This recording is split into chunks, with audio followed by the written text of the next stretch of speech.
7 കോടി രൂപയുടെ ആഗോള അയ്യപ്പ സംഗമം സംഘടിപ്പിച്ചിട്ട് ആ സംഗമം കഴിഞ്ഞിട്ടാണ് സ്പോൺസർമാരെ തിരക്കി നടക്കുന്നത്. എവിടെങ്കിലും കേട്ടിട്ടുണ്ടോ? പരിപാടിക്ക് സ്പോൺസർമാരെ നേരത്തെയാണ് തീരുമാനിക്കുന്നത്, കണ്ടെത്തുന്നത്. ഇവിടെ പരിപാടി കഴിഞ്ഞിട്ട് സ്പോൺസർമാരെ കണ്ടെത്തിക്കൊണ്ടിരിക്കുകയാണ്. ടെൻഡർ വിളിക്കാതെയാണ് ഊരാളുകളുടെ സബ്സിഡിയറി കമ്പനിക്ക് ചുമതല ഏൽപ്പിച്ചത്. അടിമുടി ഇതിനകത്ത് അഴിമതിയാണ്. ആ അഴിമതിയിൽ നിന്ന് മന്ത്രിക്ക് മാറി നിൽക്കാൻ സാധ്യമല്ല. ശരിയായ ഒരു അന്വേഷണം നടത്തിയാൽ പലരും ഇതിന്റെ പേരിൽ തന്നെ നിയമത്തിന്റെ മുമ്പിൽ പോകേണ്ടി വരും, ജയിലിൽ പോകേണ്ടി വരും.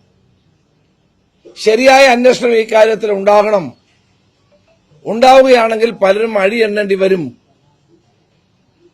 അയ്യപ്പന്റെ പേരിലുള്ള ഈ കൊള്ള ഇടതുപക്ഷത്തിന്റെ കാലത്ത് ഇപ്പൊ തുടർന്ന് തന്നെ നടന്നുകൊണ്ടിരിക്കുകയാണ്. ഈ ഗവൺമെന്റിന് ശബരിമലയോട് ഇത്രയും വലിയ വിരോധം എന്തിനാ എനിക്ക് മനസ്സിലാവുന്നില്ല. യുവതീ പ്രവേശനത്തിൽ തുടങ്ങിയതാണ്. ഇപ്പോഴെത്തി നിൽക്കുന്ന ആഗോള സംഗമത്തിൽ കോടികളുടെ അഴിമതിയാണ്. അതുകൊണ്ട് ആഗോള സംഗമത്തെ സംബന്ധിച്ചൊരു സമഗ്രമായ അന്വേഷണം ഉണ്ടാകണം. യഥാർത്ഥ പ്രതികളെ കണ്ടെത്തണം. ഇത് നടന്നിട്ടുള്ള വെട്ടിപ്പും തട്ടിപ്പും പുറത്തു വരണം.